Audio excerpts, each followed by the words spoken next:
One Piece voltou com tudo depois desse ato de um mês. É Pluton, o Road Poneglyph, Sabo, Reverie, Almirante a fugir com o cu na mão, principalmente o tal movimento do Ruivo, com o seu poderoso Haki, talvez o Haki mais poderoso do mundo de One Piece, muito provavelmente um dos personagens mais poderosos de One Piece. Afinal, no fim, um forte poder de Akuma no Mi não é o suficiente para conquistar os mares. Tais obstáculos só podem ser superados com Haki.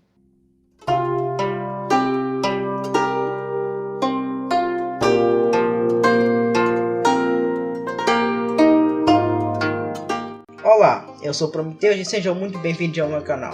One Piece finalmente voltou do hiato e eu estarei aqui para comentar os últimos capítulos, o 1054 e o 1055. Bom, o capítulo 1054 começa com Aramaki Ryoko, o Touro Verde, prestes a chegar na capital da flor em um ano. Mas 5 dos 9 bainhas, acompanhados de Shinobu, estavam lá para impedi-lo de chegar na capital. É neste confronto que nós vemos os ideais e o senso de justiça distorcido dele.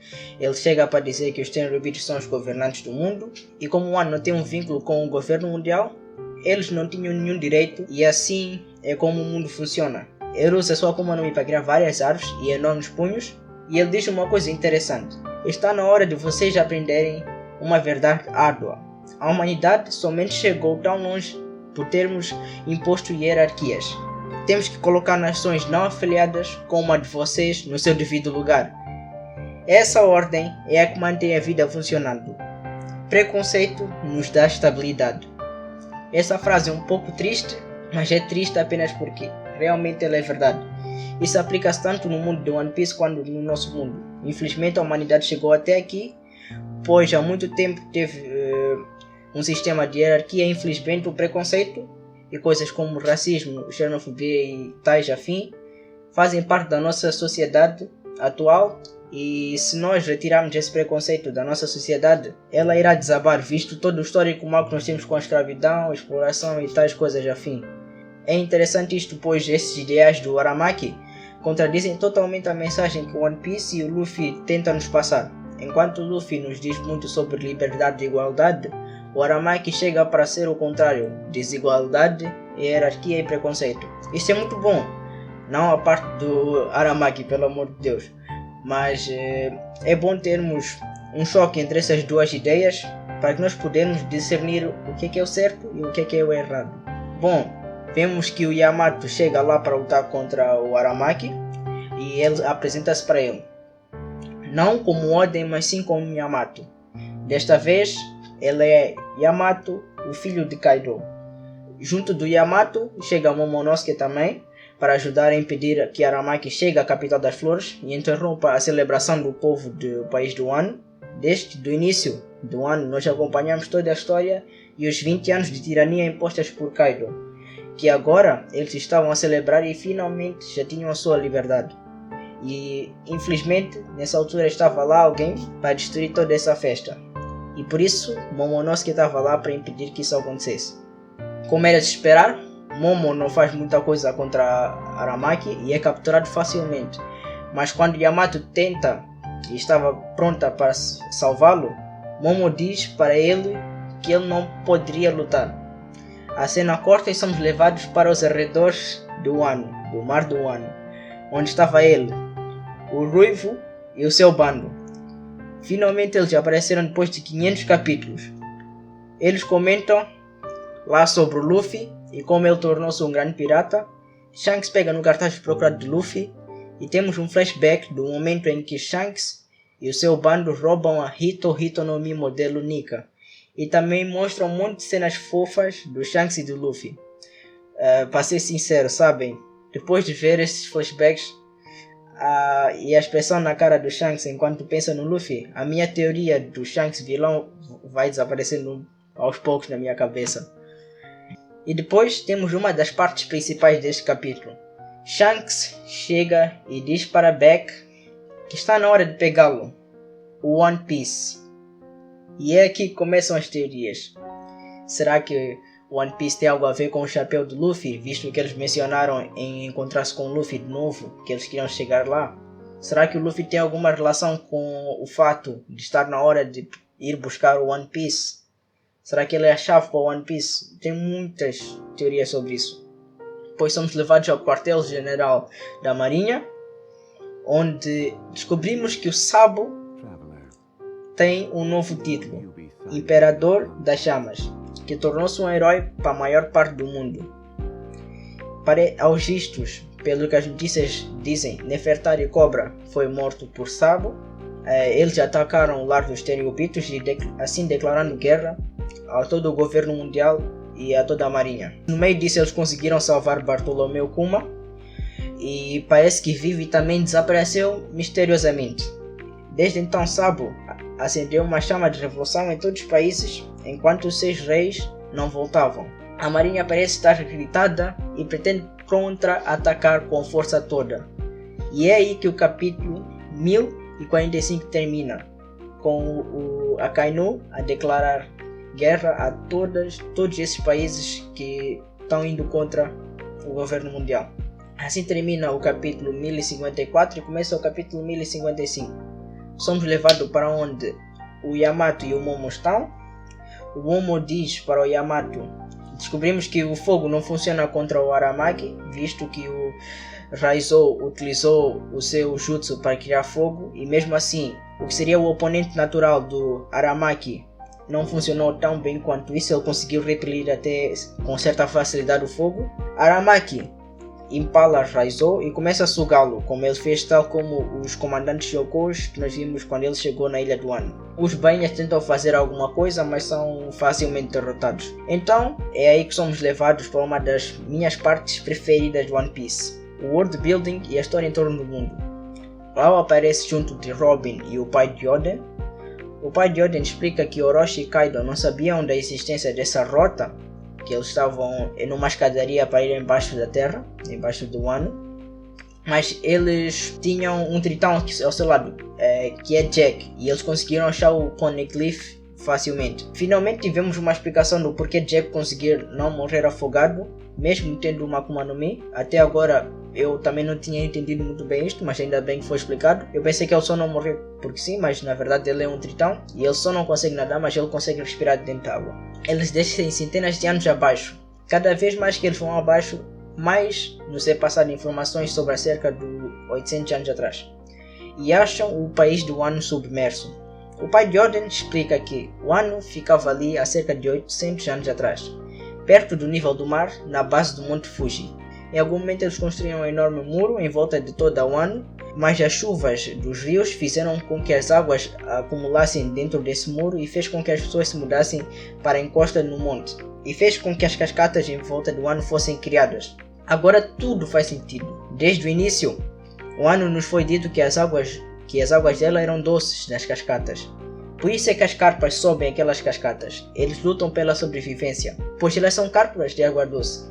E visto que em volta do Wano é tudo mar, elas não poderiam sobreviver naquela água. Então elas tentam subir aquelas cascatas numa tentativa de conseguirem ir para casa e viver em paz. E no processo disso, eles ajudam os forasteiros a conseguirem entrar no país do Wano. E pasmem, isso foi dito pelo Oda logo no início do Wano. E desde lá fazem 4 anos. E isso é muito bom em One Piece, ver como Oda está sempre no controle de tudo e nos mínimos detalhes, coisa que outros mangakas raramente conseguem fazer. Realmente Oda é mesmo um gênio. Depois eles continuam a descer até chegar na sala onde estavam os Road Poneglyphs.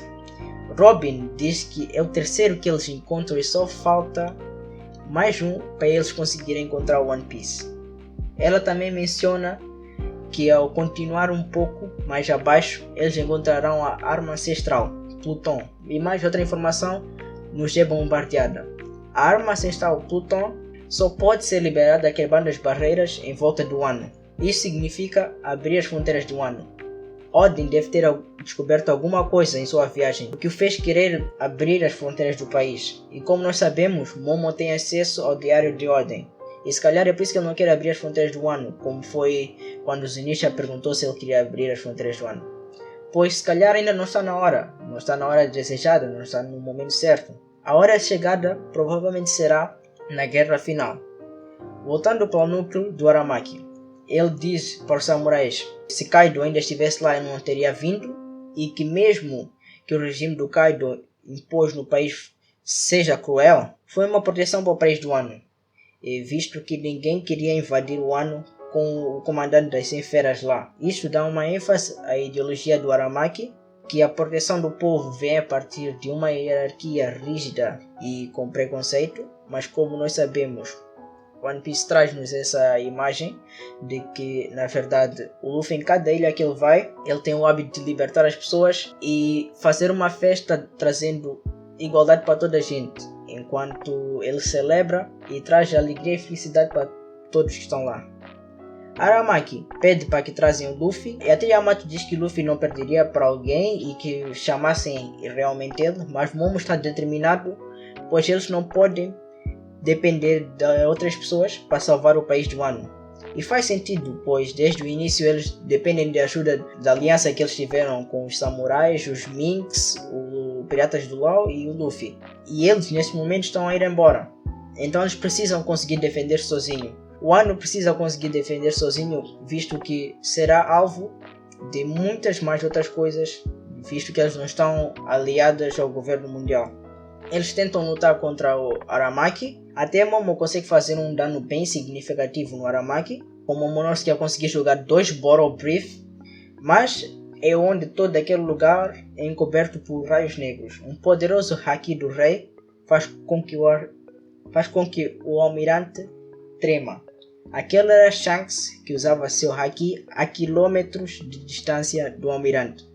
Seu haki foi capaz de percorrer toda aquela distância e ainda destabilizar um almirante da marinha, uma das pessoas mais fortes dentro do sistema do governo mundial e da marinha. E então Shanks, irritado, enquanto lembra-se do Luffy, do Oden, da Momo e da Hiyori, e de uma silhueta um tanto quanto misteriosa, que eu acho que seja a Ota, só para eles poderem canonizar o filme de One Piece na história, né? Ele fala que aquilo era uma covardia e perguntou se o governo mundial estava com tanto medo assim da nova era.